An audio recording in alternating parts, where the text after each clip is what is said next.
How's it going, everybody? I am Greg. Happy holidays from the whole Thunderleaf Games family.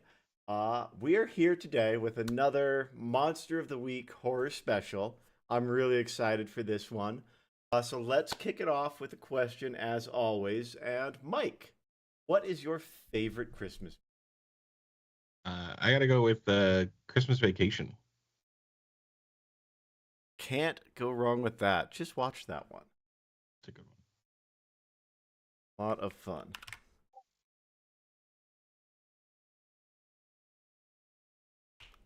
Johnny, how about you? What's your favorite Christmas movie? Oh gosh, you're just throwing me right out there, huh? So it's probably Grinch. I do enjoy that one each time. Either one, animated or not. Mhm. That's Yeah, fair. That's fair. I watch the animated one every year. It's like tradition. Yeah.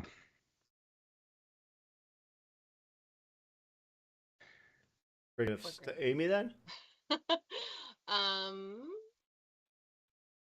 I'm exactly what you think. I watch all of the really bad ones, like Lifetime and Hallmark, and all of the just garbage rom-com ones on Netflix right now. So good. My current All favorite is A right. Castle for Christmas with Brooke Shields. A Castle for Christmas. Nice. Okay. Amazing. That sounds delightful. It is. Thanks. I am on board for a castle. Me too. Mine is Die Hard because Die Hard is a Christmas movie, and if you disagree, you're wrong. It has been settled. All right. Well, are you guys ready to go to a little town in the Pacific Northwest called Sequim? Let's do it. Let's go. But like that. So, Sequim is a small town in the Pacific Northwest, in Washington, to be exact. And it's fairly unique in that even in that part of the world, it doesn't get a lot of snow. It is in the rain shadow of the Olympic Mountains, so it actually gets about as much precipitation as Los Angeles does every year. But this year is different. This year, the streets of Sequim are covered in snow, and the boughs of the branches hang heavy. We come into the little town, and it's a little town. It's a one-street town. We see a high school. We see snow-dusted lavender. The Sequim is, of course, the lavender capital of North America. Beyond the town itself, we see lush and verdant forests. And we can see that this is an isolated, small little town. As our camera comes closer, we come upon a nice house. It's a two-story ranch on about a quarter acre. Our camera down the chimney. And in the living room, we see trophies.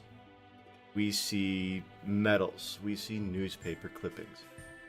This house is a shrine, almost, to past athletic glory. And every trophy, every medal has the same name on it. Emil Stevens. We go down the hall, past photos of track competitions, football games, soccer matches. There's weightlifting, there's wrestling. And each one, Emil Stevens, Emil Stevens, Emil Stevens. Record, record, record. Come to a room at the end of the hall. It's a young man's room. More a boy than a man, if we're being honest. And who do we see in that room, Donnie? You see a young man, sir. No. So you see a probably 17-year-old boy. Peak physical condition. He clearly lives his life defined by his accomplishments in athletics. There's definitely no books in this room. And yeah, he'd be kind of short, well-kept hair, clean shaven, probably t-shirt, shorts, kind of athletic shorts, just probably relaxing and on his bed at this point. Okay. What's his bedtime ritual look like? What's he doing as he's getting ready to turn in for the evening? Well, I just finished my push-ups, and I taking just a quick breather here, and then we'll do the sit-ups, and then another rep of push-ups, and then another rep of sit-ups, and then it's bedtime. But first, I'll drink my my Gatorade. All right. So Gotta we hydrate. see very important. We see Emil doing his workouts, his nightly cool down routine. When he gets in bed. And we come up to, and he's training. We see him on the treadmill. And he is running. Emil, you reach to turn up the speed. 14 miles an hour now. Whack, whack, whack, whack, your feet on the treadmill. Your father stands in the door of the garage watching on, his arms crossed, nodding.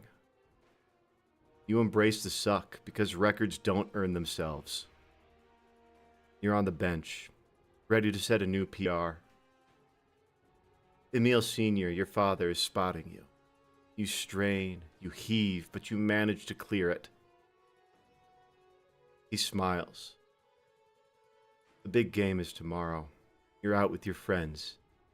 You see your old friend Gal give you a light, joking push as he says, "Naughty." You stumble off the curb and into the side of a passing van. You hear the loud, heavy thwack before you can feel it.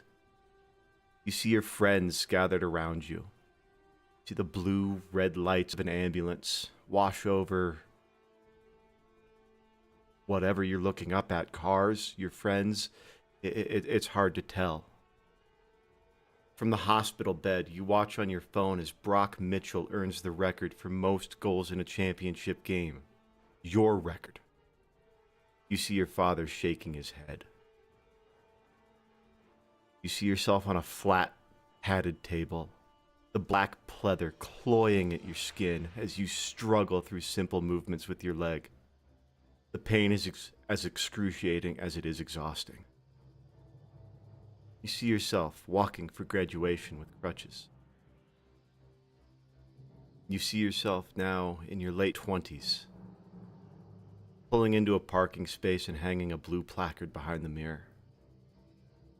As you struggle to get out of the car, grapple with the weight that you haven't spoken to your father in 8 years. And the scene goes black. Annan. Camera comes over, and it's clearly the less savory side of town, let's say. The yards are smaller and littered. And as our camera comes down on the mouse home, we see an old rusty car, a Chevelle, sitting on blocks in the yard. And we go in through the garage where there are posters of women and piles of beer cans. There's a truck that has copper in the back of it. We go down a hall and we see light coming from a room on one side of the hall. And we hear a woman making very obviously faked sexual noises. We go into the room at the end of the hall of this little home. And it's Annan's room. What do we see? Next to nothing. There's a mattress on the floor. There's a dresser. Most of the knobs are broken off. Bits of wood chipped. No medals, no nothing. Just a few old torn posters, a few old magazines. Things that were going to be thrown away otherwise from the library. That's all she's got. What's her bedtime ritual look like?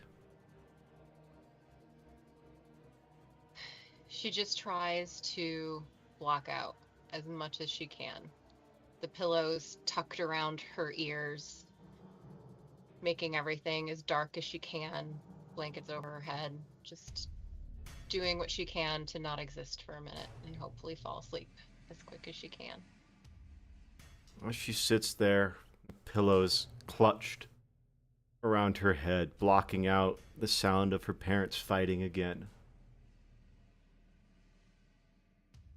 You find yourself driving. You're so fast. Because you're finally getting out of this shithole town. You're finally putting it in the rearview mirror. But as you get out of town, the fog starts to settle in.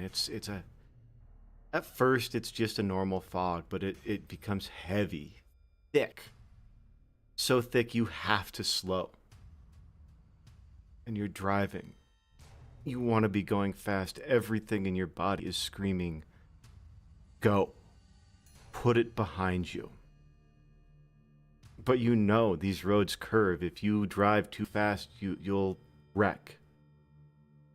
You can't help yourself. You hear the engine start to roar, and you feel your foot press the accelerator down. And you come around a curve, and you see him, your old friend Gal, standing in the middle of the road. He points. Naughty. You swerve. Your car spins out. Somehow you manage to avoid hitting anything, but now you know you're going to be late. So you get back on the road, reach down for your coffee to clear your head, and the familiar smell of cheap black coffee and peppermint schnapps greets you. You take a sip. Relief. You light another cigarette and make your way to the store. The brat is out of diapers again. You've got a 20, and you need some more peppermint schnapps too. So you get the cheapest diapers you can get, 4 for $5.50, and a bottle of schnapps. Make it back to your car, put the diapers on top, get in and refill your cup. Drive off. Diapers fall. You pull back up to the house, the same house. That same Chevelle is in the driveway. More rust than metal at this point. You flick a butt into it. One of these days, you say to yourself, and go back inside.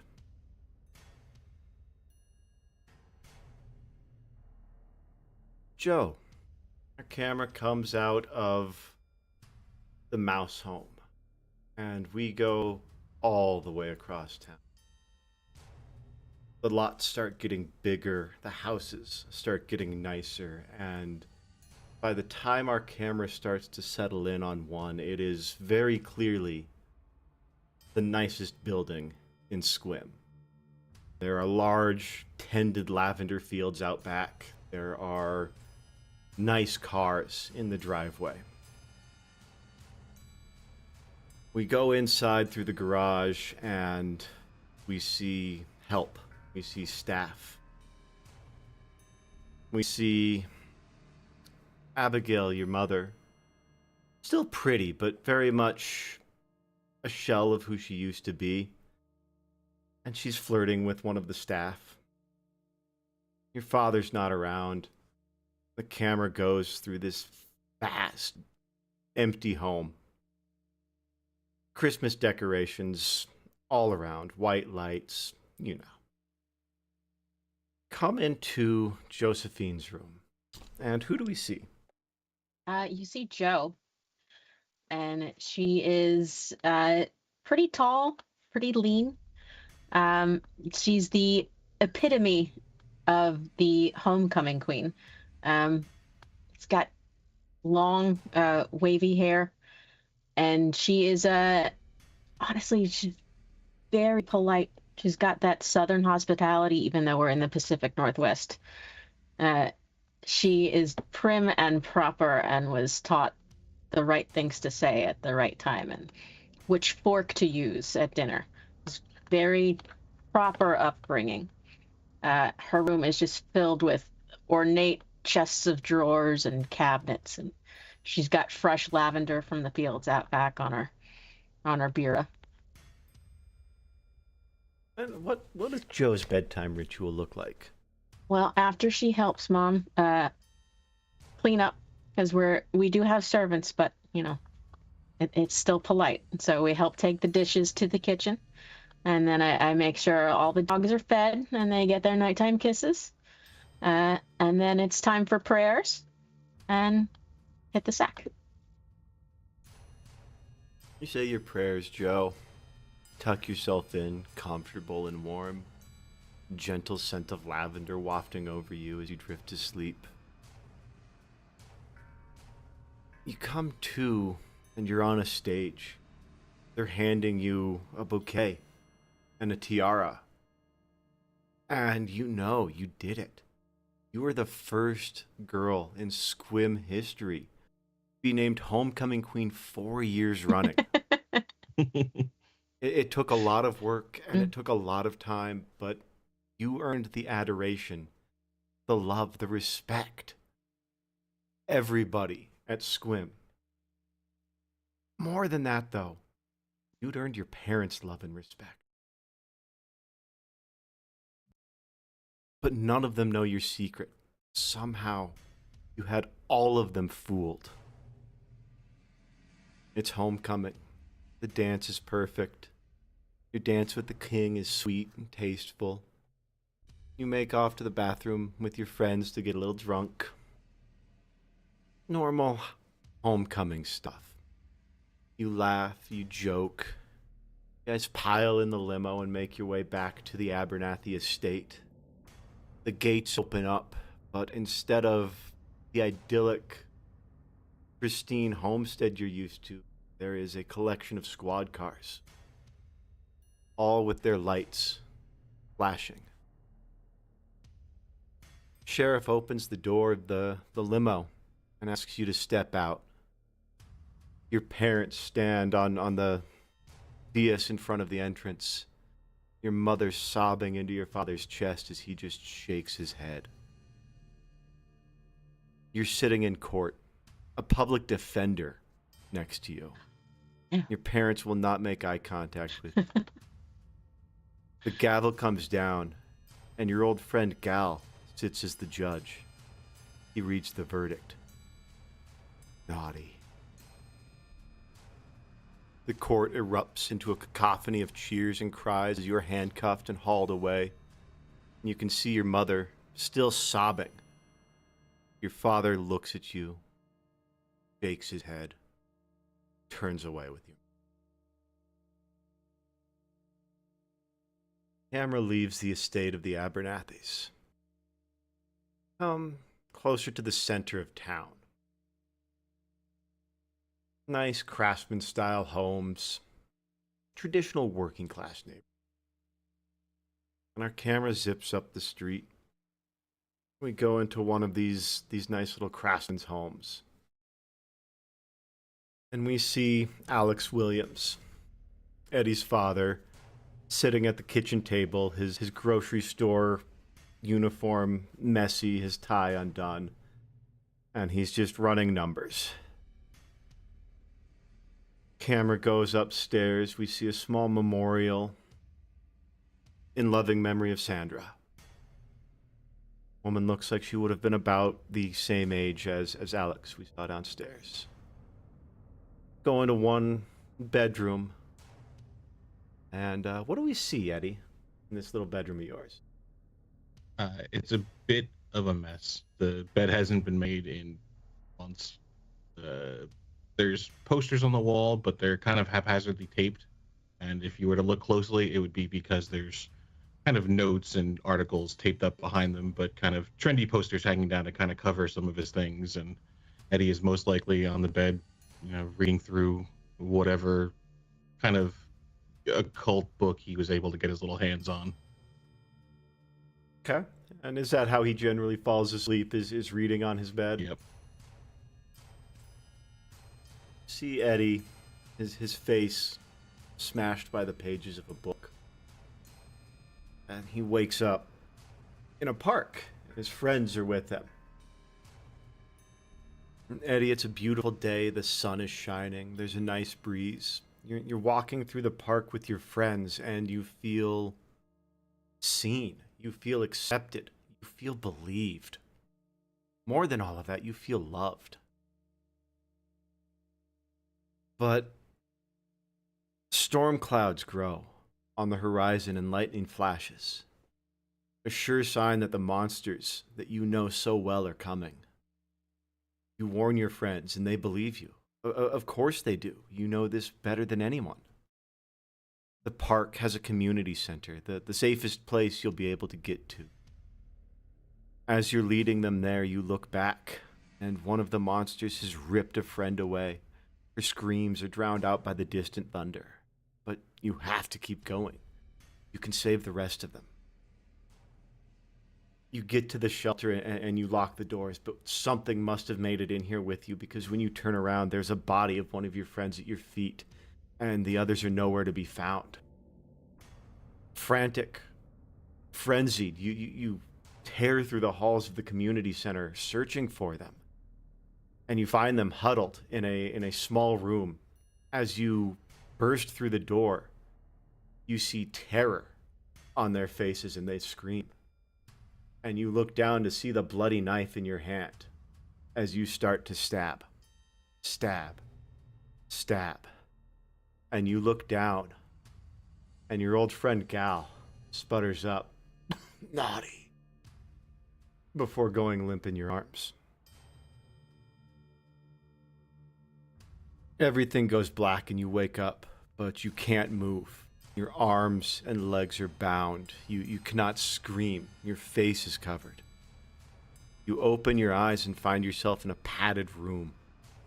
You look down and see a prisoner number on your straitjacket.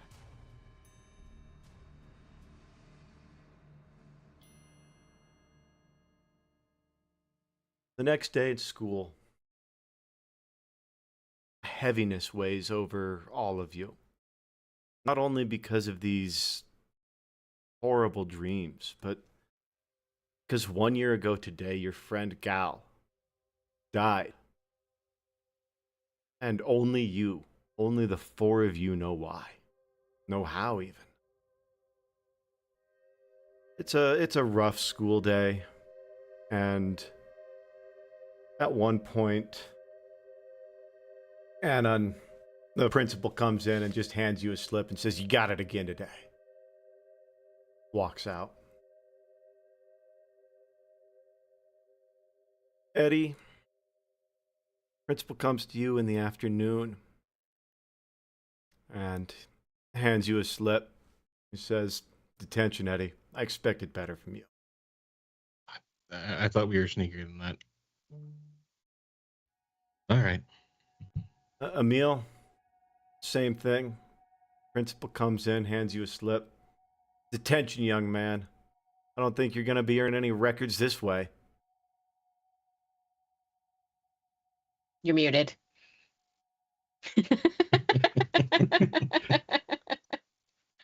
See if your team does any good without me.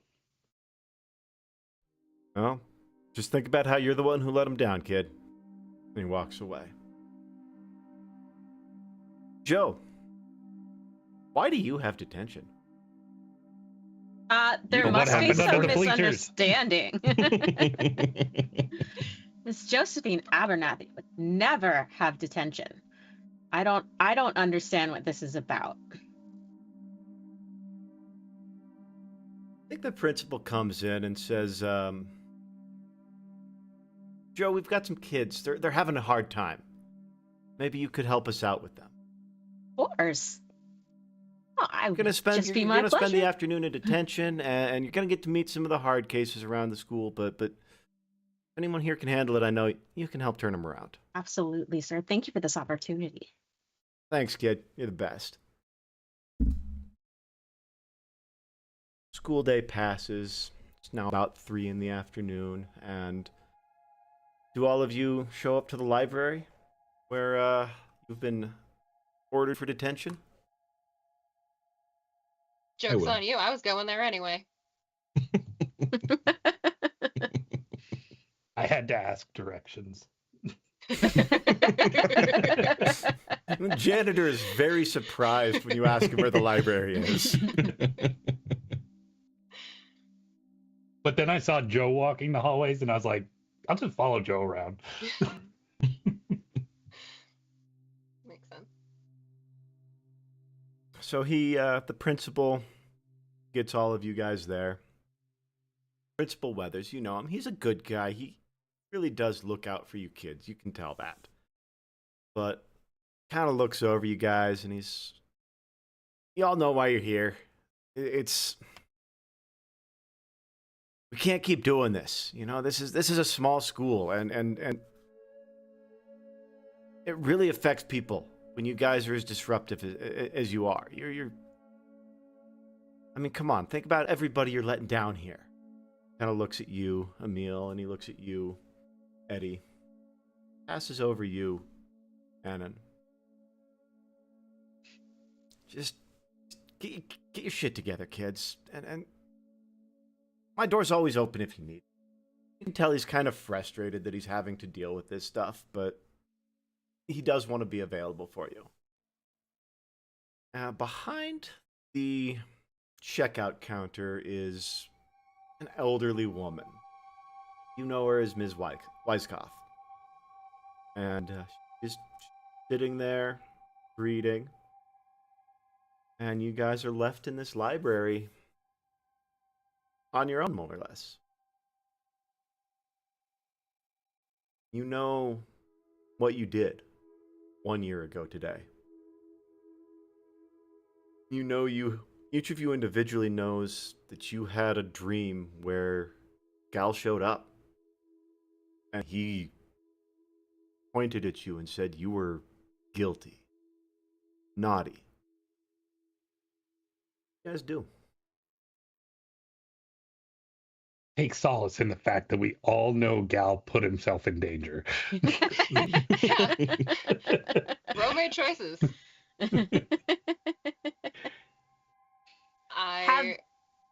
Have we like talked since? Is this the first time we're like together since the incident? That's a great question. Have you guys talked since that night? I've not talked to you. Rude. Josephine is devastated. I talked to Eddie a couple times. Polite interactions in the halls. A few questions on chem homework. But I have not, and I'm gonna take myself over to the counter. The library is in fact my place of solace, and I'm gonna hop up right on the desk. Lady W. Hello. You got the goods today? Insinuating if she has a few old copies of Rolling Stone that she takes from her son's house. Miss W kind of looks around. They snitches? Never. They wouldn't dare cross me here. He reaches back and hands you a couple of back issues of Rolling Stone. I always got you, kiddo. Love you, lady. And then I will walk away from the desk.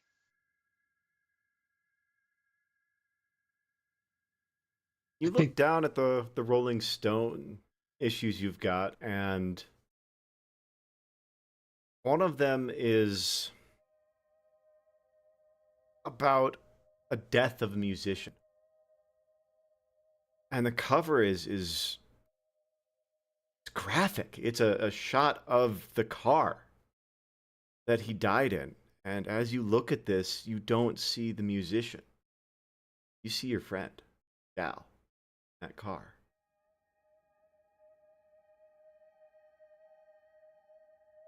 Maybe I will check out something a little different for the afternoon and get back to these. I go find one of those garbage novels in the back. Okay. Emil is probably leaning over whatever table Eddie's sitting at, kind of harassing him, like, "How'd you mess this up? Like, Did you give me the wrong test answers? How did they know? You told somebody, didn't you? Did you write it down word for word? I told you got to change something up. What's the point of taking yours if I've got to rewrite it? Why didn't you just rewrite Just change yours? a few words. That don't matter. Well, now we're all screwed. The team's gonna lose the state championship all because of you, Eddie. Jeez. See how much we give a shit, bro. Joe cares. I know it. Right, Joe? Joe is sitting at a table by herself. And when she walked in and realized it was you three that she was tasked with, like, rehabilitating, she's like, oh, Lord, give me the patience and strength. And she's just going to sit down at her table and just take out, like, a textbook and start reading or start doing homework. As you guys are sitting there reading or giving each other a hard time, it starts to get dark outside. It's December. It should be getting dark around 3, but around 5, but it's not even 4 o'clock yet, and it is dark outside. And it's something you are not very familiar with. It is snow clouds. And it's been snowing this whole past week, and it's still, you can't get used to it. It doesn't snow in Sequim. And Bannon, Miss W comes up to you. Hear her keys jingling. Like she's got a little bell on there, man. She pulls out an old tome. I think maybe this is what you should be reading today. All right. She sets it in front of you. And it is an old leather-bound tome. On the front of it, it just says Krampus.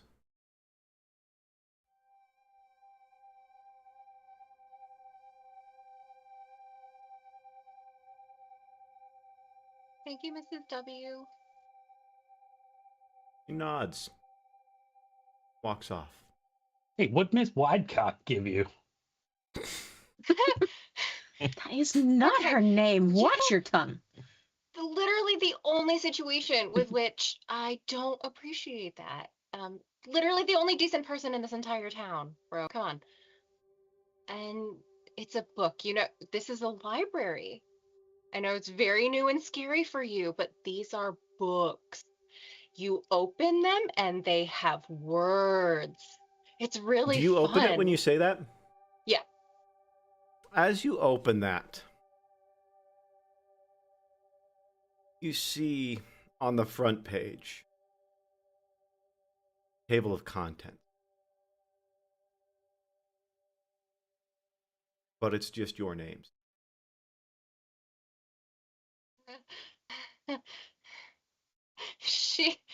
Wow, what a fun prank.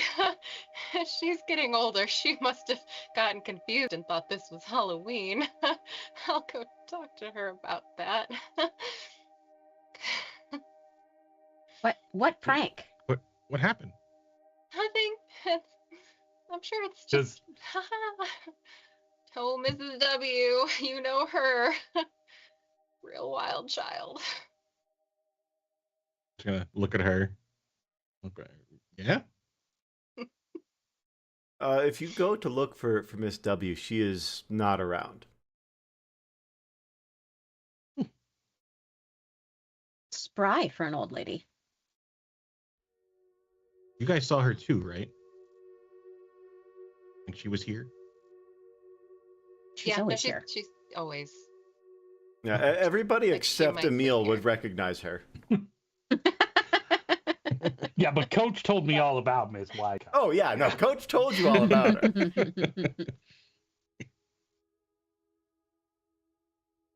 I'm probably gonna get up and go, like, look out the window and watch it snow. She's like, isn't it wonderful? It's gorgeous. Barely see to the end of the parking lot. It is that dark. Really coming down, though.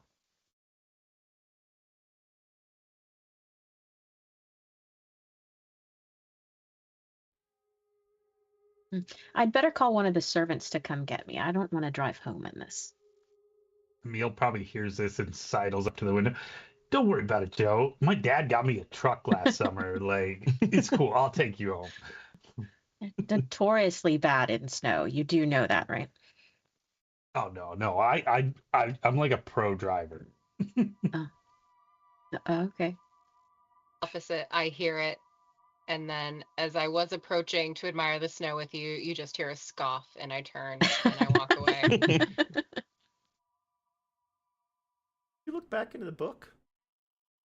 Yes.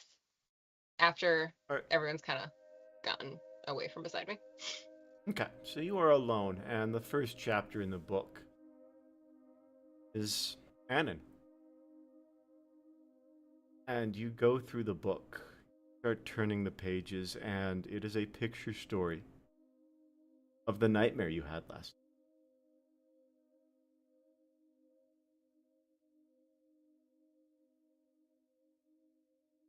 And right now, I need you to make a plus weird, because... Actually, I need Joe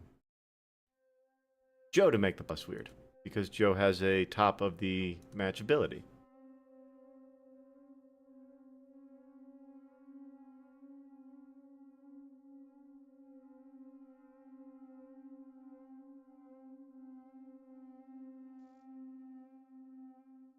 Okay, 7 we'll makes hold on to sense. that. Cool. We'll hold on to that. I just remembered I needed to have you roll that, so we'll hold on to that for Okay. a minute. So, Anna, you are going through this book, and you get to the end of your nightmare. On the next page, you see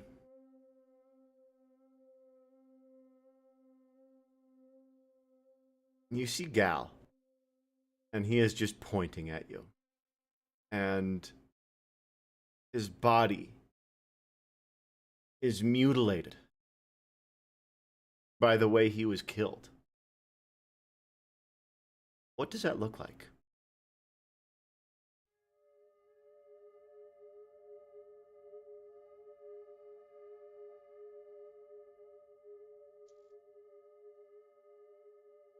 Great question. uh, Unrecognizable. What parts are where what was supposed to be attached to what it's almost unrecognizable. What do you do confronted with this?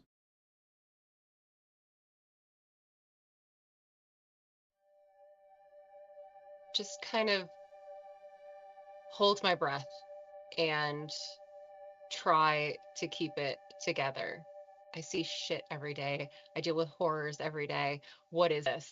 Like, this isn't even real. This is just some fantastical bull crap in front of me. Like, I know what real misery is, and it's fine. It's fine. It's fine. Okay. You are sitting there and you are focusing on your breathing. You are focusing on grounding yourself. And in doing so, you kind of lose track of the book. Eddie, you are sitting there. You are watching Emil hopelessly flirt with Joe. And you look up, you see them, you look back down, and the book is in front of you. Chapter 2. Eddie.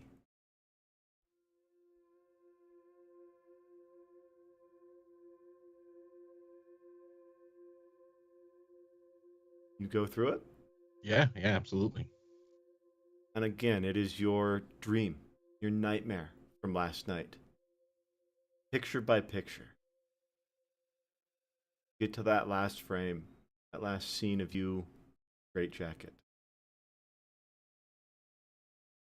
And you turn the page, and it is Gal. He's wearing what he was wearing the night that you saw him die.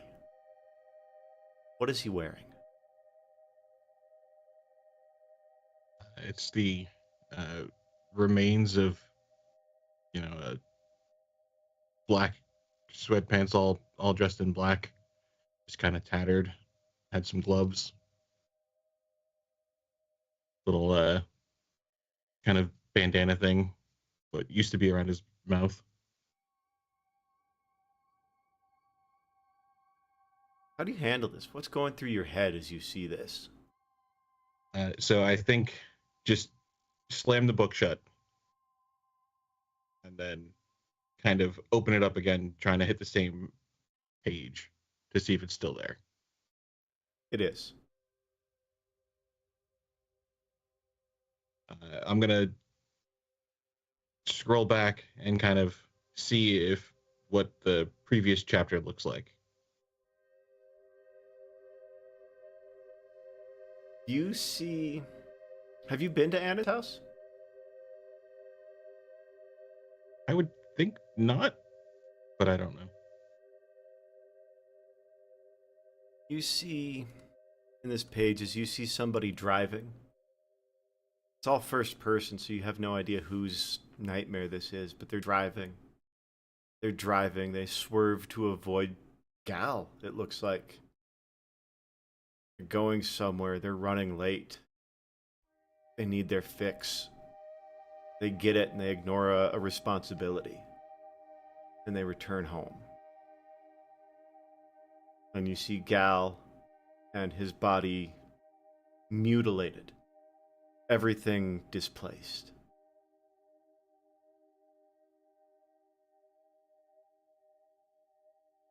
I think, all right, I'm going to kind of sit back a little bit, close the book. Who almost ran him over? I beg your pardon? Who almost ended up in the hospital? Or who ended up in the hospital? Who ended up in your court? Dream. You recognize the hospital as your dream, your nightmare. The mental hospital.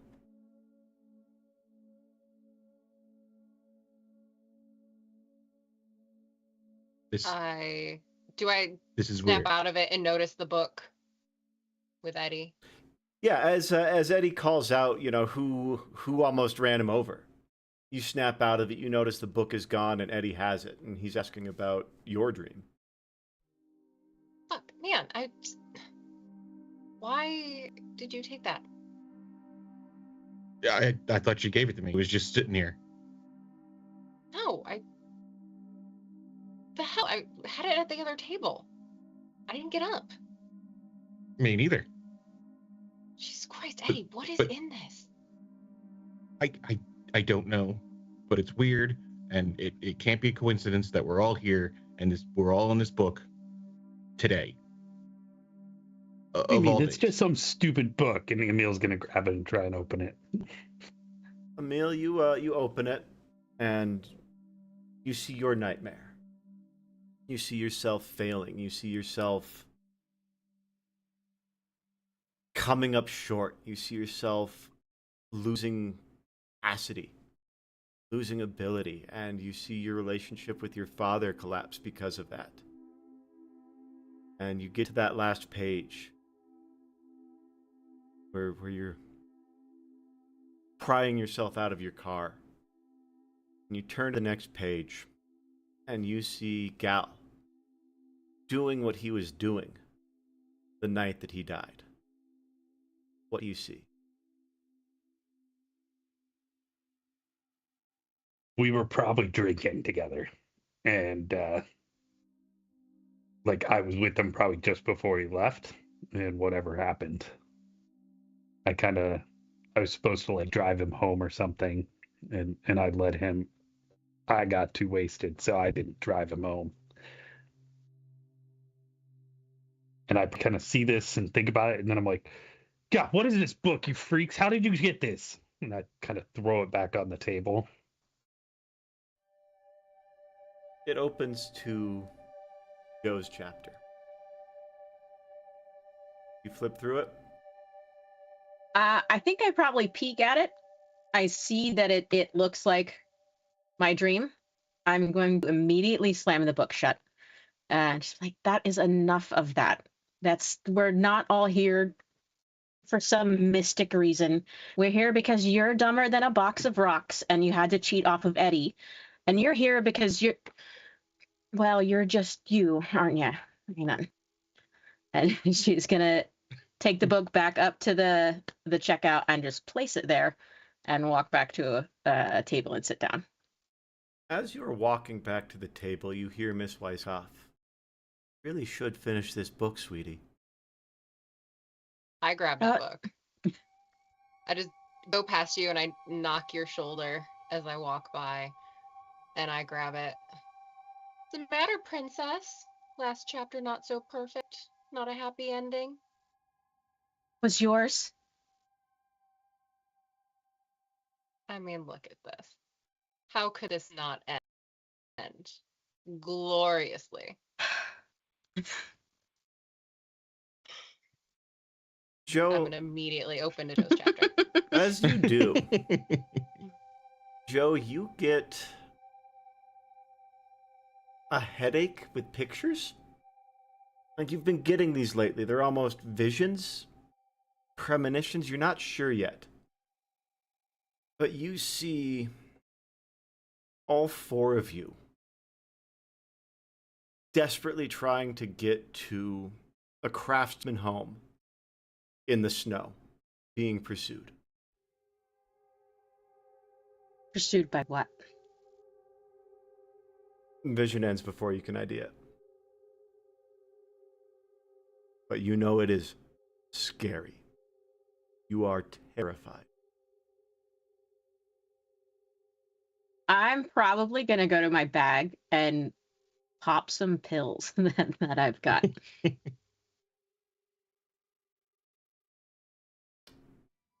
Go ahead. This would be a good chance to play with some luck.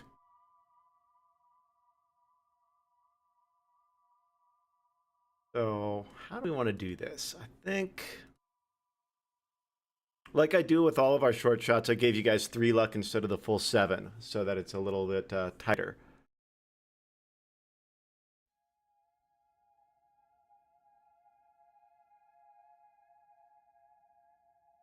Roll a d6 for me.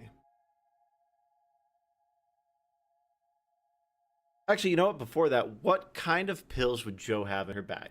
What's in her drug kit? They are prescription because she's not that kind of girl.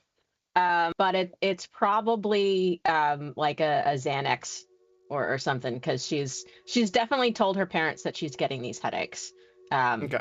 And so yeah, they think she's stressed out. It's a lot to be homecoming queen 4 years in a row. You know, she is also like a straight student. She's gonna get into Harvard. Like it's a whole thing. And yeah, so they're probably just, let's take the pressure off, sweetie. Have one of these. Okay. In that case, yeah, if that's the only thing she would have in there, then she can reach in there and grab a Xanny bar and calm the fuck down. Mm-hmm. So now Joe is just feeling kind of flat, and everybody else is being confronted with this very real physical document that documents the dreams you had last night, and worse than that, the root of them. Miss W looks to you again, Joe, and says, "Really? You should finish the book." Have you read the book, ma'am? Of course. Then why don't you Why do you just think I'm still here? tell me how it ends? It's different for all of us. Are you in the book? I could be. But probably not. Joe's going to go up to the book just matter-of-factly and start just like paging, see if there's anybody else in this book. Is it just our stories? Are there other just people? Just your stories. Just us. Just you 4. Do you mind? I'm trying to read. Please continue. Are you reading through Joe's section, Annan? Mm-hmm. Okay. You see Joe's dream, the homecoming queen, the lavishness of it all, and all of that being ripped away, disappointing her parents, being cast out from the family, not getting into Harvard. You see all of that. You turn the page, and you see Gal doing what he was doing when he died. What was he doing?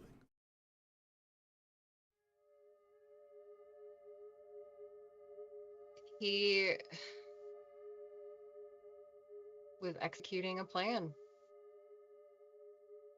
We had the same idea. We had the same hope. Just looking to get what we need to get out. He was just trying to make it happen.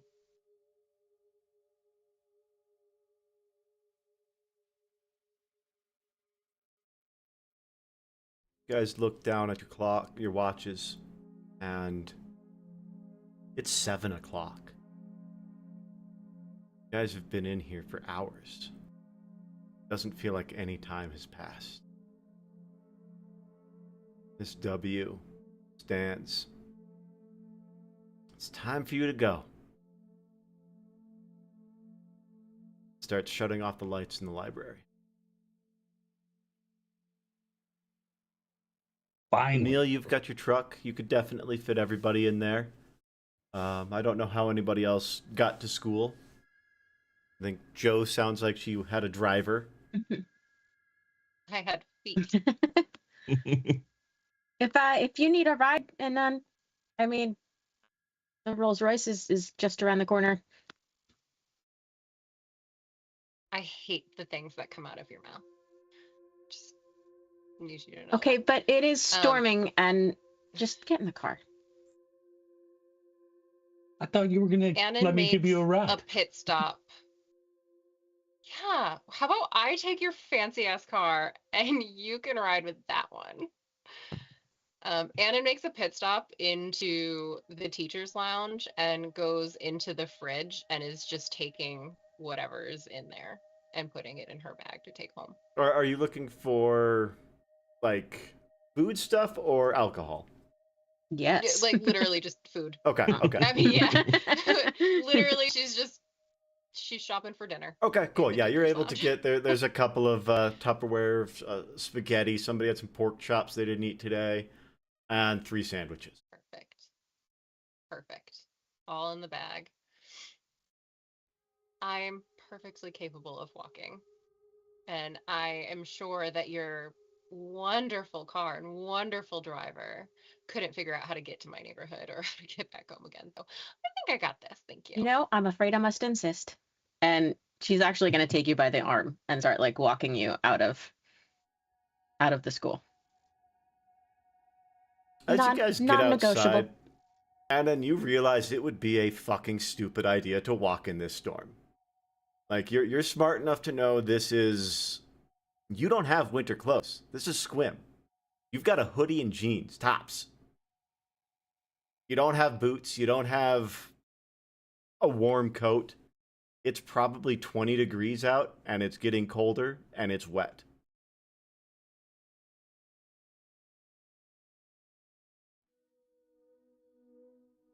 You've got a Whatever, truck just and a fine. Rolls. Sure, shit, not getting in that truck. I'm like out in the parking lot doing donuts at this point. Like, Joe, are you watching? Now, here's the real question. Are you trying to do donuts, or are you just trying to make a left? Oh no, he's 100% doing donuts intentionally. Okay. He thinks they're really cool. I think they're really cool. I just look at Joe and be like, you didn't date that. Oh right? no. No. Woof. No, I'm single.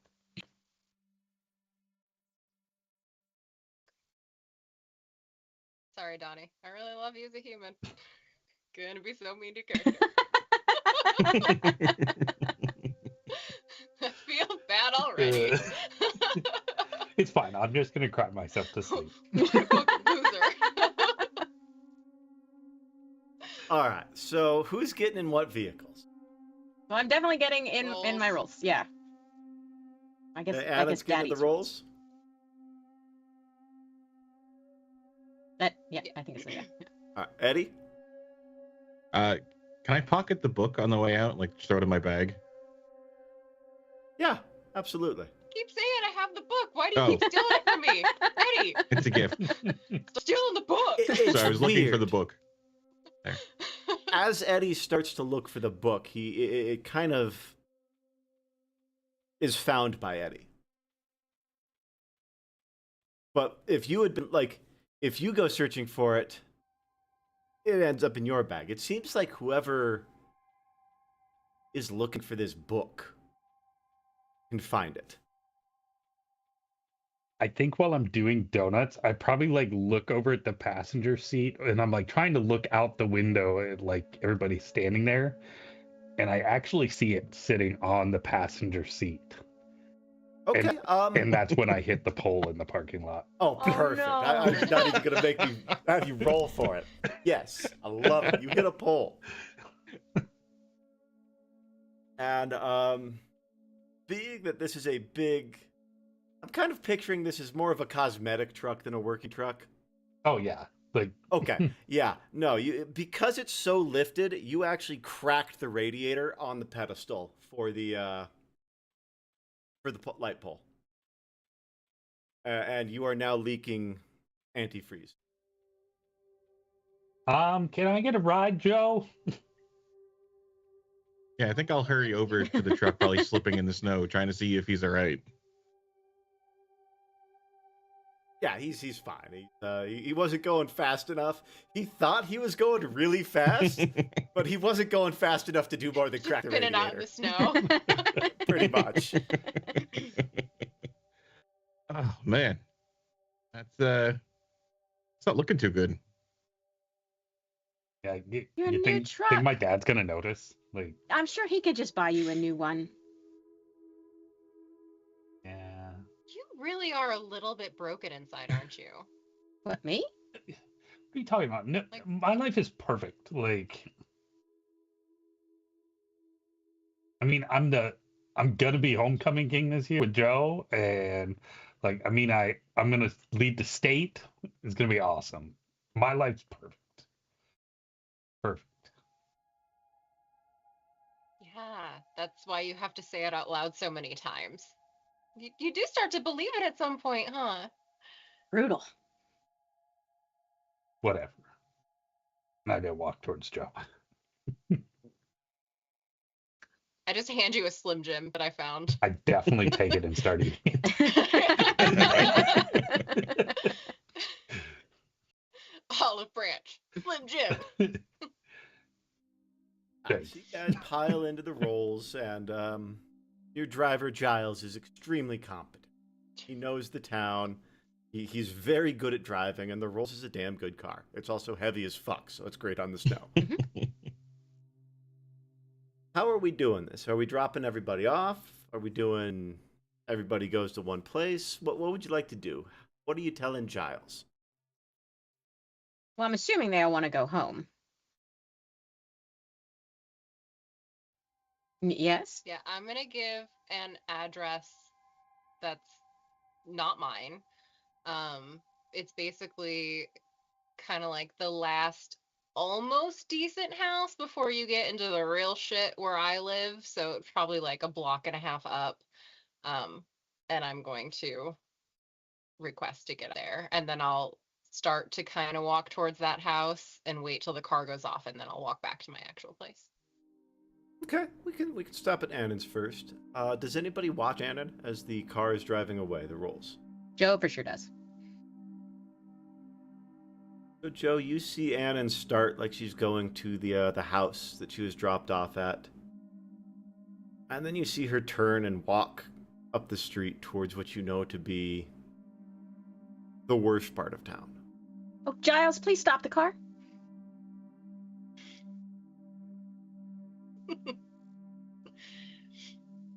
Giles, And he does. would you be a dear? Please turn around. We need to pick her up. And yeah, Annan, the Rolls pulled up beside you again. Joe's just gonna get out and open the door and like usher her back in. I didn't take anything. I did. What? What? Like, if you don't want to go home, that's fine. You can crash at my place. We've got like several guest rooms. You'll love it. Come on. I bet you like have so many great things. We do. I have like responsibilities and I don't get a choice in this matter. Well, then at least let us take you all the way home. It's fine. It's a blizzard Thank out. you. Okay, thank you. But I need this minute. I'm gonna have Mr. Big Football Man come pick you up if you don't. Don't let him touch me. Well, then get in the car. Get in the car. What the fuck? All right, but like dinner is on you tonight. Sure. And I'm getting the lobster Of course. too. I wouldn't expect anything less. I suspect that we used to have sleepovers when we were like 5.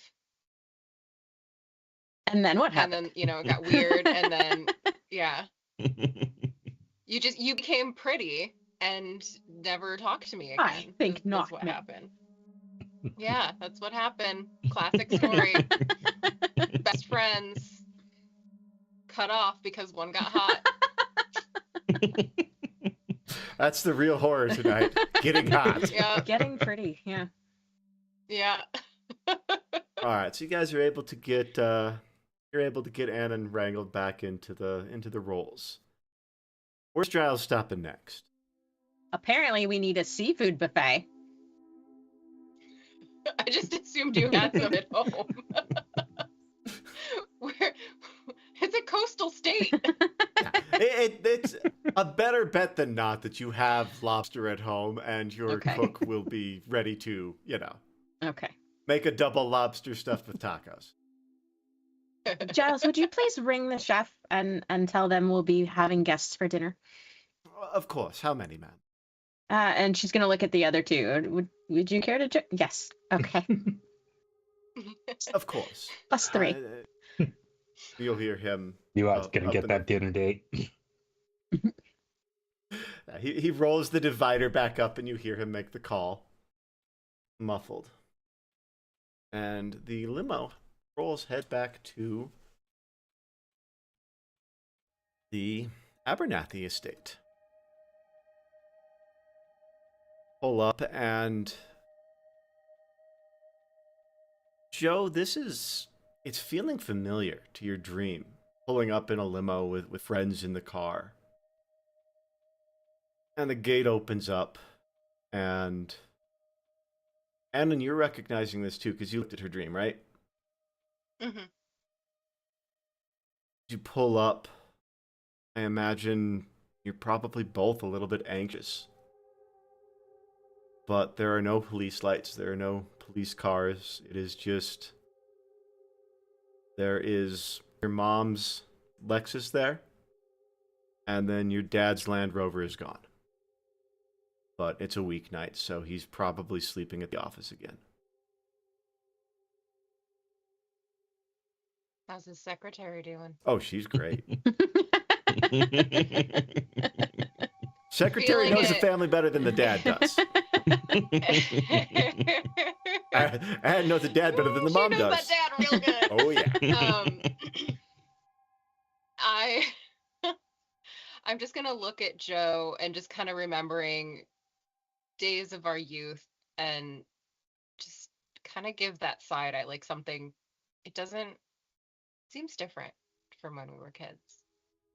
Oh yeah, we have added another wing. Why do I talk to you? Because you like me? You forced me in the car. Let's get dinner.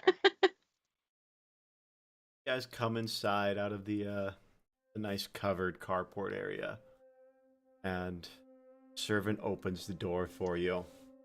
Go to the kitchen, and your man there, Javier, is cooking up a storm. It smells good.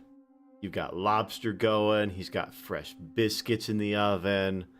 He's got, I don't know what you eat with lobster. I'm not a fancy boy. But whatever you eat with lobster, Javier's got it going on. Biscuits, because Red Lobster. Yeah, well, Great. that tells you how fancy I am. You have the Alfredo. So yes, yeah, you've got Javier making dinner for you guys. lobster and biscuits, as is tradition in Washington. Pacific Northwest culinary, yeah. Culinary Does this staple. happen to be the same cook from 10 years ago? It Oh does. no! Oh, I was gonna say, oh no, we let him go long ago. Oh, okay. Then you did let him go. Then you did let him go. It's not. It is not the same cook. That is unfortunate, because Michelangelo made the best brownies. That's I do actually remember why he that got about you. fired. His brownies. They were too special. Too special. That's why I always felt so good coming over here. You guys are eating, and it's good. It's exactly as good as you would expect. Just talking about over dinner. It's so good I'm not talking. I am getting seconds and thirds and just it looks as though this human has not eaten in months. Yeah, and Javier keeps piling it on for you. There is no end to the food, and whatever you ask for, the man gets you. Do you make brownies too? I do. I've been told not walnut, fudge, or cake. Oh, a cakey brownie is a sin. Thank Fudge. God. It's called cake. Either have cake or have a brownie, right? Am I right, Javier? Ma'am, you bring home truly excellent people. They have taste. Thank you You kindly, are dear. really good at this, and I'm just complimenting the shit out of Javier. Oh yeah, It's my Javi new is best friend. eating it up. You get the impression that like he's treated well, but he's not used to this level of adoration. I'm just spewing out like everything that I read in cookbooks or saw on like a Food Network thing and be like, have you tried this spice and that? Or, I always wanted to try, this kind of Indian food. Have you ever had that? I'm just trying to He make is- real good friends with this person. He's lighting up. He loves this. He's talking to you. He's answering all your questions. You and Javi kind of get into a groove for a little bit. But what are the rest of you doing? Eating a lot. All the food. We're having a secret competition. Like, I'm making eye contact with him, and I'm just like on my third lobster, and I'm like, ah. Meanwhile, Emil's over here just crushing his protein macros. I was just gonna say, Joe's probably gonna look at Emil and be like, "What is your protein intake like?"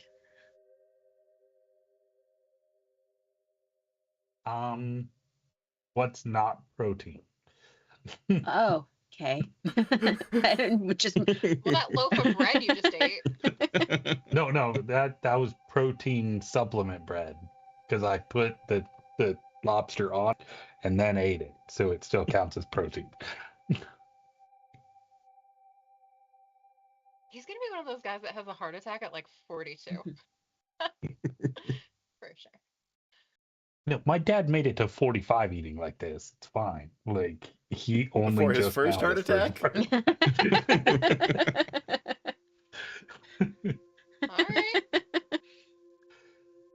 Mine got shot before then, so didn't have to worry about it. Aw. Emil offers an awkward high five. Like, Oh, it was for the best. We all know this. Goodness. With that comment, Joe's probably just gonna look down on her plate and be like, "Ooh." Did your dad survive getting shot? Yeah, Okay. with a TBI, and it's been great ever since. I mean, he was starting from such a great spot. Mm-hmm. Dinner's finished. You guys have your brownies. They are fudgy and delicious. Half the pan has walnuts. You're not sure how he got walnuts in half of the batter, but he did it. I just can't believe he ruined half a tray of brownies. I don't like walnuts, but I assume somebody does. If none of you like walnuts, there are no walnuts in the brownie. This is important details for the game. I put walnuts. I mean, in I mine. like it, yeah. Thank you. Okay, cool. So half the brownies have walnuts, half of them are good. I order a banana bread to go. I'll get that wrapped up for you. Don't you worry about it. It'll be ready when you leave. Dinner is served. Dessert is served. You guys are you're full. You're happy. But it's quiet, and as you're sitting around, book goes up again between. I am gonna pop another Xanax because that shouldn't be happening. So I'm like, clearly, I'm on edge. I'm seeing things. Just gonna. Eddie, Girl, you need to learn to cope. That's you what keep these help me seeing with. this book pop in and out. How's Eddie doing with that? Not so well. Just kind of keeps looking for it, and then as it appears, you guys see that book here? And then kind of hesitantly goes to touch it. I'm gonna hold out a Xanny to Eddie. I think you need one of these too. No. That you gotta stay clear. It's here though, right? Like, Yeah, it is. You reach it and you touch it. all right. It Who's is a physical object.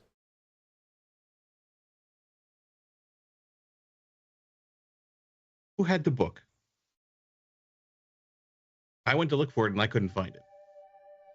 It was there. I And then, left it in my truck. Well, clearly you that was didn't. the you last put it in place- there? Not. That was in Emil's truck. You must have brought it with you out of the truck because it's here now. Well, I mean, I didn't even put it in the truck. I didn't care about it.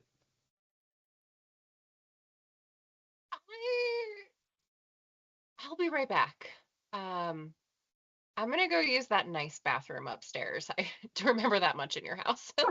And I'm gonna go upstairs, and just kind of like test out like book, and see if it appears. Yeah, you are in the bathroom and you're sitting there, you're thinking about it, and the book shows up in front of you, open to the page of Gal's mutilated body, pointing at you. I didn't make you do it. You made the decision. Just it's fine. I'm gonna go in Joe's room. Can I ask an out of character question? Didn't You we can. say that Gal was in many pieces? So is it just like the hand, like Just the dismembered arm. point? Like, It's kind of like there's chunks of skeleton. It's not a complete body for Okay. sure. Like But it you is can, Breaking Bad when Gus Fring walks out of the room where he got oh, blown up in. yes. Similar to that, where there's the human shape, but a lot of the soft parts aren't there. Poor gal. I just decided what happened. Okay. Thanks, buddy. I'm just taking over. No, your- I told you. You That's guys what are I going always to. You killed him. You killed it. So We didn't, but yeah, okay. I'm gonna take the book and I'm gonna go in Joe's room and I'm gonna go into the closet where we used to play house as kids, and I'm gonna crawl down to the baseboard where we used to like scratch in little notes to each other, and I'm gonna see if that's just still there. It is. Actually, Joe, is it? Oh, yeah. I'm gonna take the book and I'm gonna go downstairs. And I think as the book disappears from our point of view, I will kind of look back and be like, maybe I will take that Xanax. Wait, here you go. All right. So now Joe and Eddie are popping bars. Mhm. Cool.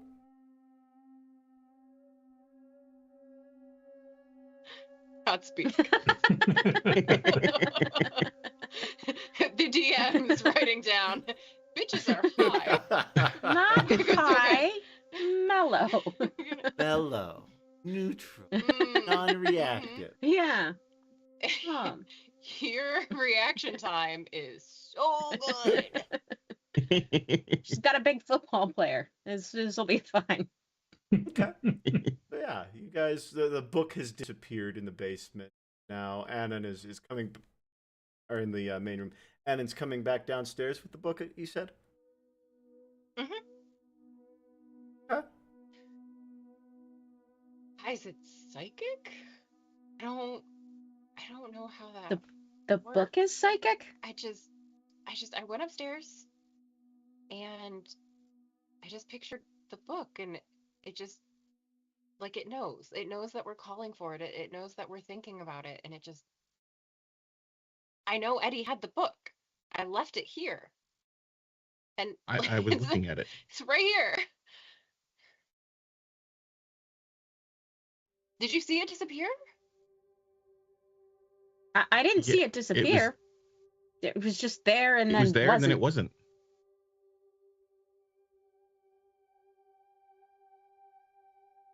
As I sit down, I'm gonna sit right next to Joe and I'm gonna start kind of like doodling with the pen I grabbed out of my bag real quick, and it looks like the markings in the baseboard.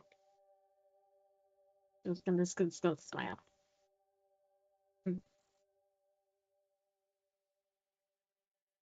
Eddie, as you guys are trying to figure this out, thinking back to some of the things you've read, some of the notes you've got on the back of posters in your room. And on the back of one of the Fortnite posters, you've got something that might be relevant. So go ahead and roll a plus sharp for me.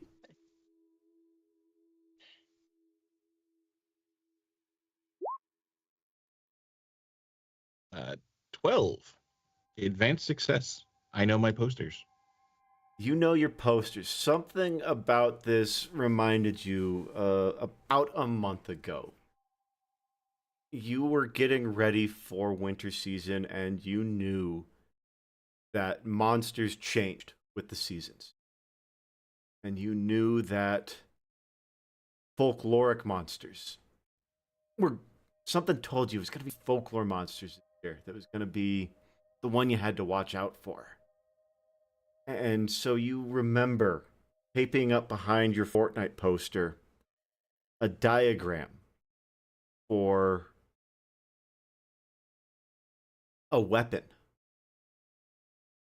Something that would potentially defeat a Krampus, according to your research.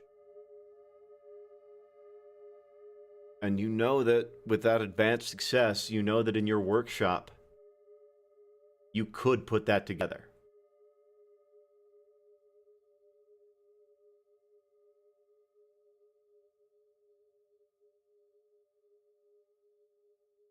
All right.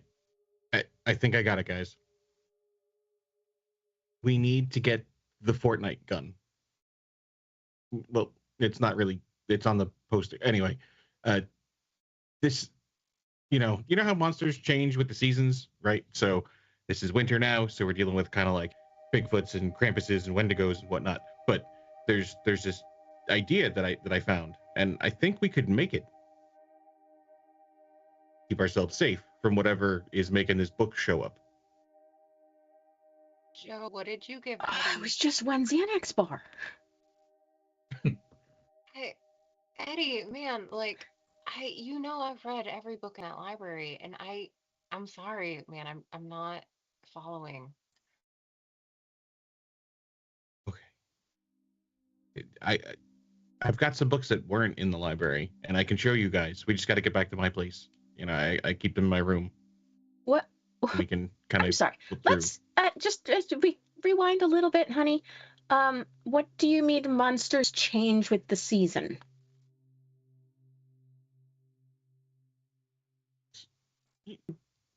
Different times of year, different things kind of, become more active. Right?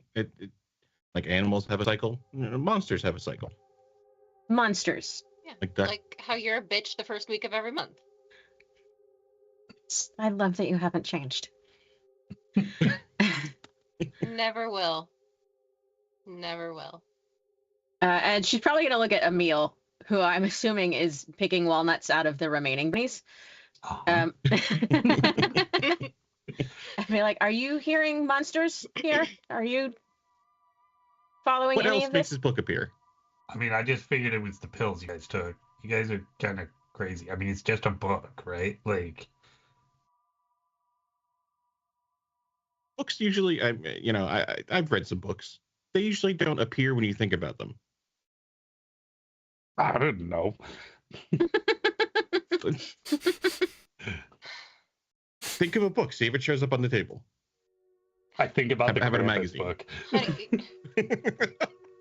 there's a hustler that appeared on the table.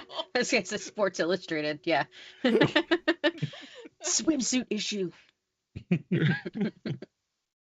No, you know he's got a secret kink. Come on. There's this like balloon popping monthly. Amy, I told you that in private. I'm sorry, babe. I'm sorry. My apologies.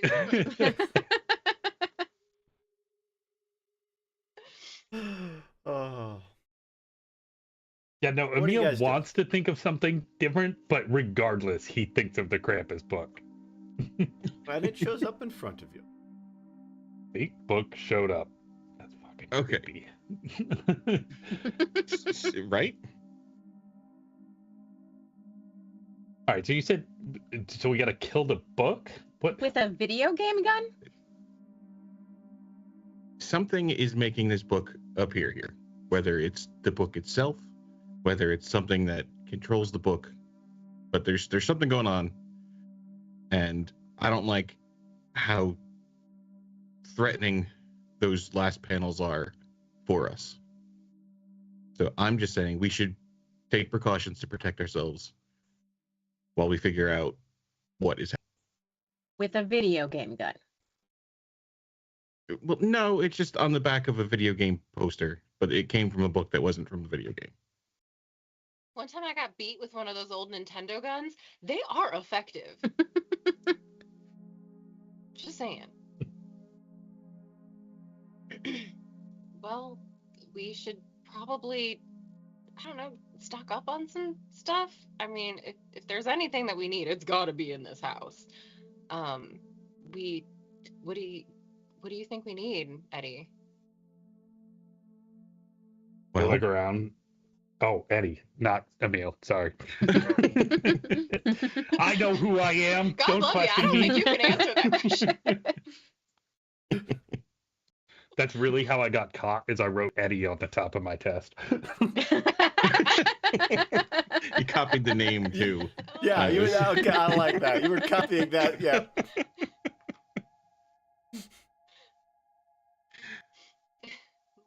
So, I mean, we need to get back. I need some of my research. It's got some more notes, but you know, we could definitely use some iron, some salt maybe. Hard to think with this thing. Oof. I got the salt. I'll be right back. And I'm gonna run in that kitchen so fast with Javier. So for like a school project, we do need some salt. If you have one of those like Morton's canister. He's gonna go things. into a cabinet and he's going to open a cabinet for you. I've got pink Himalayan, I've got pink Madagascar, I've got regular Morton's. Just table. Okay, yeah, he'll grab the regular Morton's for you. Yeah, it's a cabinet full. There's like charcoal smoked salts in there. Okay, well, we're gonna put a pin in this because this is fun and I'd love to talk to you about it. And then I'm going to saddle it beside him and whisper as quietly as I possibly can and ask if they ever have leftovers, if I ever could, maybe come help him. Just kind of trying to weasel my way into the kitchen again in the future. He kind of looks down at you and says, clearly know your stuff. You clearly have a passion for it. Tuesdays and Thursdays, I read a lot of 6 o'clock. cookbooks. Okay. Yeah, Don't tell Joe. Can I hide somewhere? I don't want her to know I'm in her kitchen. Hey man, whatever floats your boat. You're helping me in the kitchen. Thank you. Yeah, and take home whatever you make, and then let's get off my teeth. Like I said, it's helped for me. You know your salts. Thank you. Those bananas, they look like they're about to go bad. Let me take care of No, them those are for your bread. you. Those are for your bread. Oh. Yeah. Don't worry. I'm letting them air out till it's just right. Okay. Thank you for the salt. I got you, kid. And I'm gonna grab an apple out of the fruit bowl and walk out. It's a good apple. Pink lady. Fresh. So it's getting late now. It's probably close to 11:30. You guys want to do? Well, if Eddie wants to go home and look at his Fortnite posters, I mean, I could certainly have a car drop him off.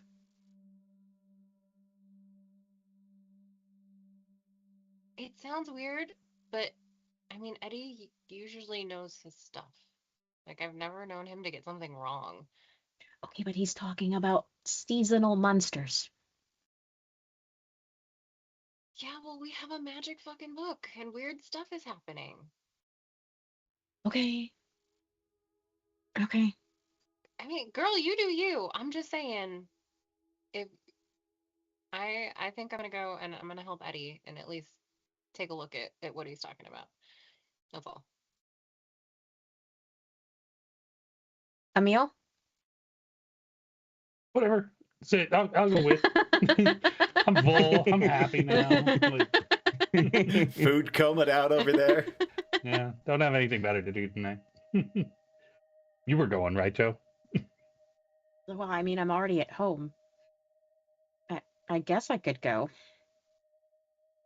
I mean, you wouldn't want to leave us alone with your driver. Like, Oh, that wouldn't be a problem at all. Giles is quite confident.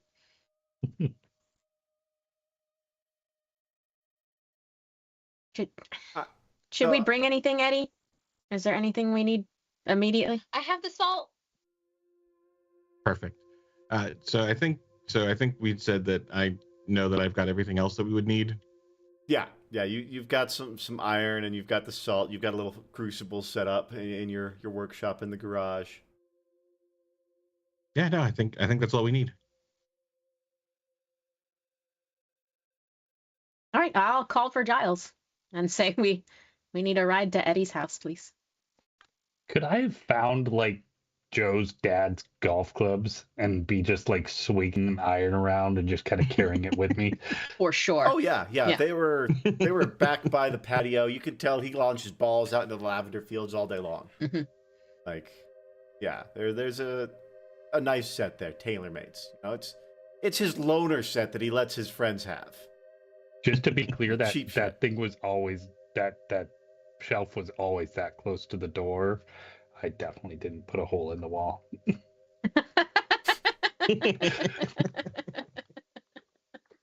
As you guys call for Giles, the phone rings. It's not normal for him to let it go past 3, 4, 5.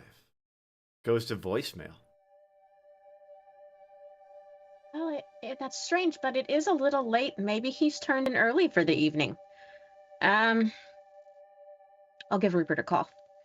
I will call the backup driver. It's weird. Rupert always answers by the second ring. 3rd, 4th, 5th. Voicemail. I swear, servants these days, it is just impossible. I need you to stop talking like that. Well, they're on duty and they haven't answered their phones. It's 11:30. What is wrong with your family? Like, why can't you just let people sleep? You know, I could totally drive the Rolls Royce. I think I could do that instead of you, actually. Yeah, where are the keys, Joe? The keys are going to be on the key hook by the door. Okay. I And they are.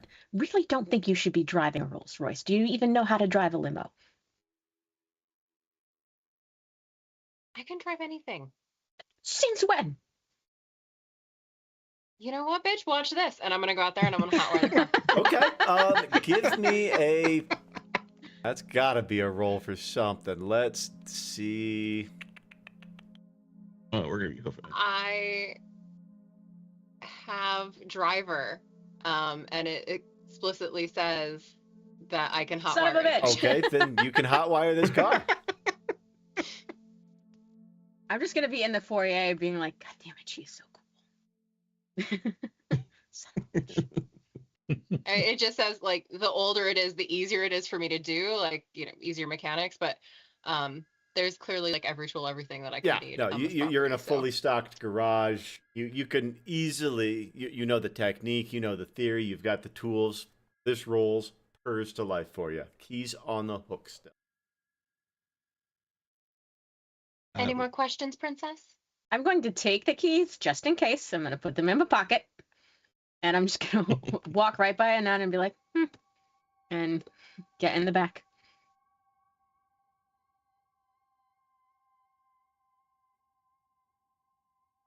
And apparently open Can I the door glance around the again and garage? look at Eddie and Emil and be like, are you getting in or not? Thought I was driving. Can I look around the garage on the way in and see if there's any sort of disturbance in there? Is there any weird, like, Go are things ahead and knocked roll a plus over? weird for me. Plus weird or plus sharp, however you're investigating this. The driver hanging from the rafters. Sharp. Yeah. Oh, we found Lord. Giles. That's a 13. That isn't a. Nice. Okay, so you're looking around and you see a cell phone sitting on a bench. It's a little like cubby area where there's a bench and a couch and stuff.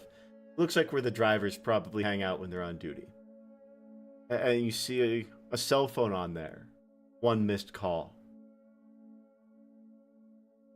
And you look on the little security cam that shows the area outside the garage.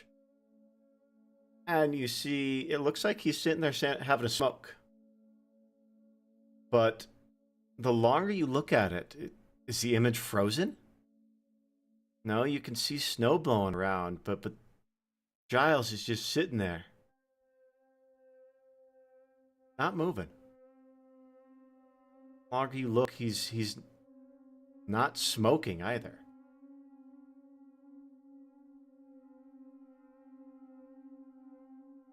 Hey, Joe, where's this camera watching? Oh, that's just out back.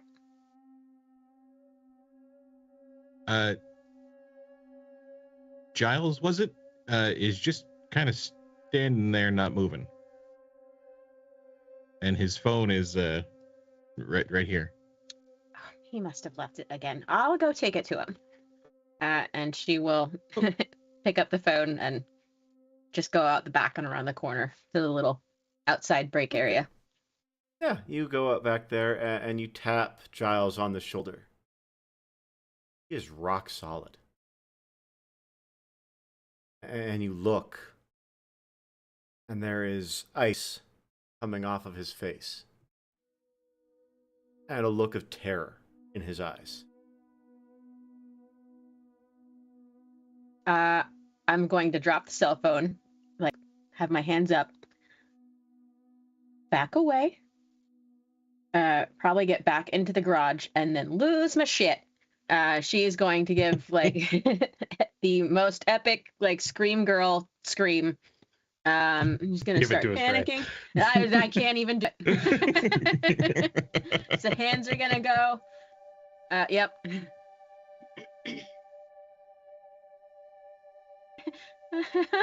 Giles! Giles!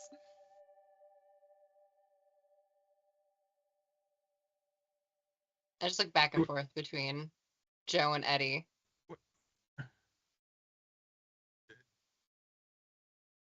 What was wrong with him? She's probably gonna go right back into the house and probably go to Javier because she knows Javier's home So let's go to the kitchen. Let's check on Javier. Kitchen's empty. Fuck me.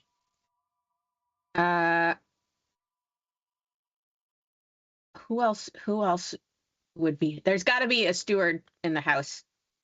Yeah, you've yeah. got the guy who buttles. Yep. He's around. Yes. Let's find him. Let's find Tim. Looking for Tim. Looking for Tim. He should be by the front door. That's where his office is. Not in his little office. Same thing. You call, ring, voicemail. Hey, you know what? It's enough. 911. 911. What's your emergency? This is Josephina Abernathy, and she's gonna give the address, and she's gonna be like, my servants are missing, and one of them seems to be frozen solid. Okay, so you've got missing people and somebody suffered an injury from the cold. It sounds like. Yes, ma'am. All right. Well, we'll send an ambulance up right away. We'll get there as fast as they can, but we're not equipped for snow here in Sequim, so they'll get there as fast as they can. I mean, what are we supposed to do with Mr. Giles? Well, is it a natural death or a crime scene? How am I supposed to know? He's frozen. Well, then my best advice to you, Ms. Abernathy, is to just leave him as it is. Let the professionals deal with it. Okay. Should we stay on the phone? I'm sorry. I've got another call coming in. We have dispatched a unit to your place, but I'm the only one on tonight, so I'm gonna have to let you go. But please, just call back. I'll be here all night. Call back if you need me. Okay? If anything changes, give us an update. Okay. I will walk back into the garage, collect myself, say, emergency rescue's on the way. They're going to help find the rest of the servants. And The rest? What? do What just happened? Mr. Giles is frozen.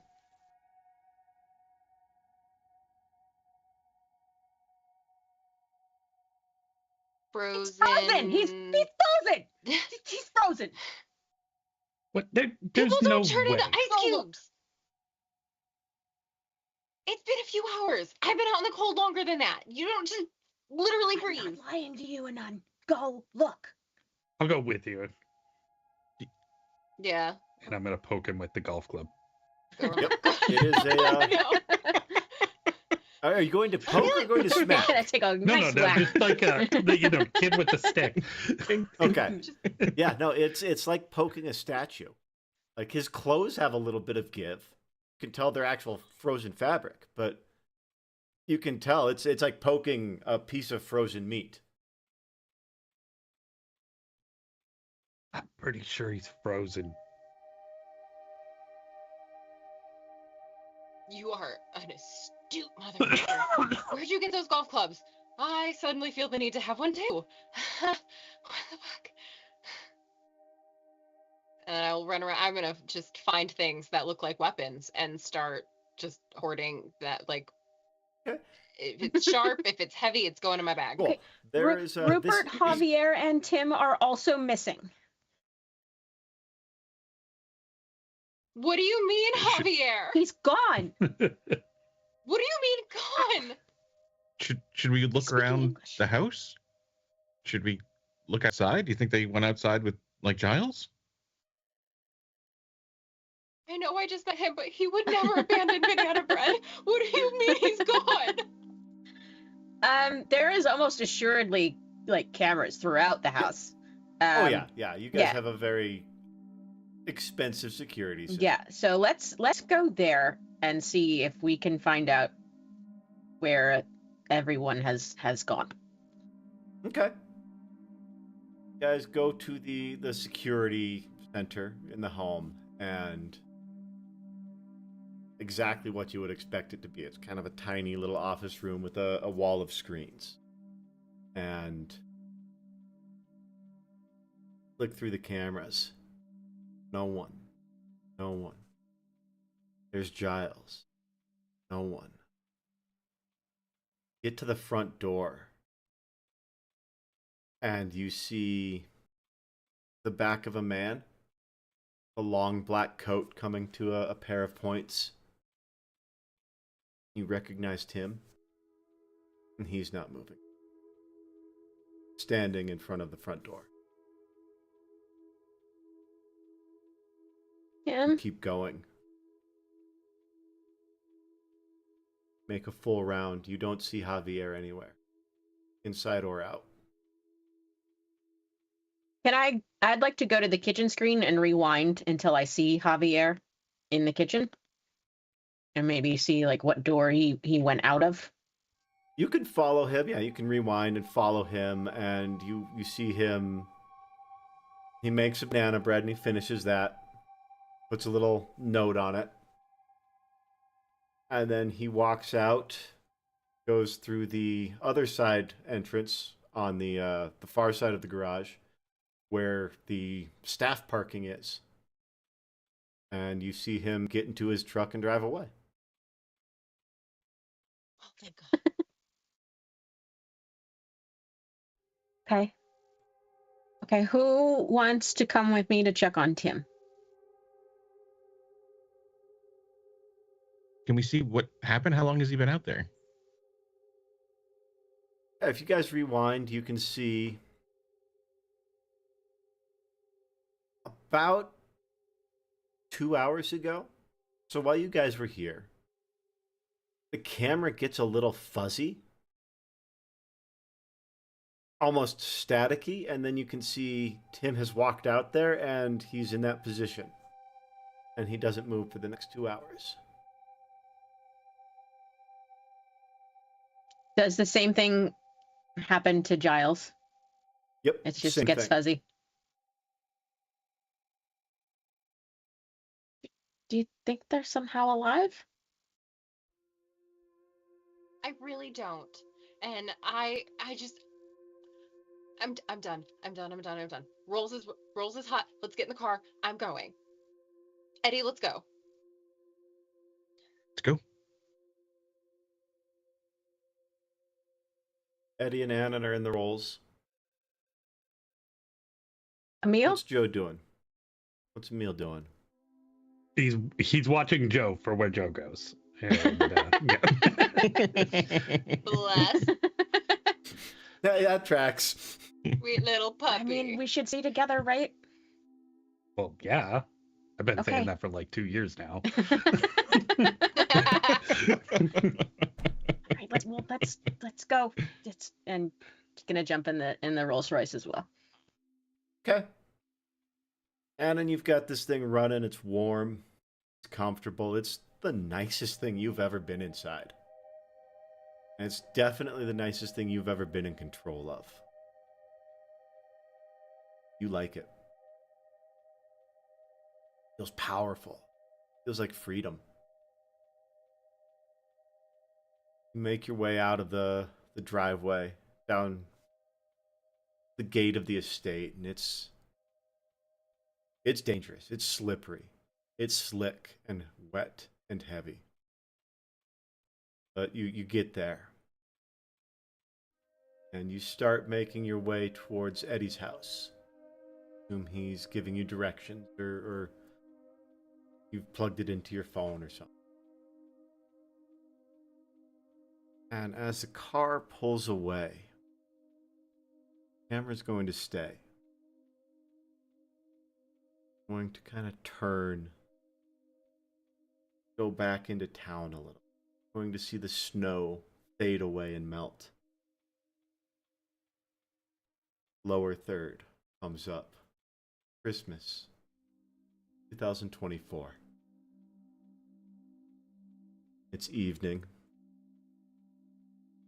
We see a group of 5 young people standing outside of a house. Annan, what are they doing? They have been planning this for a while. They are getting ready to break in that house. They know that old Mr. Clark, he, he's weird, he's crazy, and he absolutely has gold hidden around the house. It's just a thing that everyone in town knows, that he doesn't believe in banks, he doesn't believe in the government, he doesn't believe in all of that. He has everything in gold and things hidden around his house, coffee cans of money. Uh, Gal used to, help around the house, like handyman stuff for, a few bucks here, a few bucks there, and got a glimpse of some things. So, we kind of scoped it out, and um, the whole plan is get up on the roof, go down the chimney, the big old fireplace that the old man never turns on. There's no worry about there being a fire. Just easy in, unlock the windows, let us in and out. Eddie, what was your job that night? I would assume it would be working out how he was going to get in that chimney. To make sure that he could fit through safe. How we would get him in there and get him back up. Okay. What about Emil? What was Emil doing that night?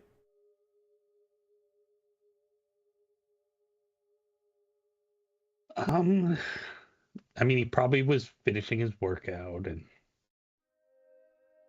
kind of viewing every bit of this activity as like a way to add on extra reps. Like, so whatever physical thing he could do to help, he was doing the hard, heavy lifting parts. Maybe he was working the rope that Gal was hooked to going down the chimney? Yeah, that makes sense. What about Joe? Joe doing that? She's the lookout and the distraction if we needed one.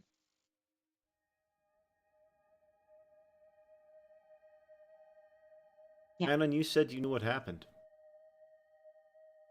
So what happened to Gal that night? We miscalculated.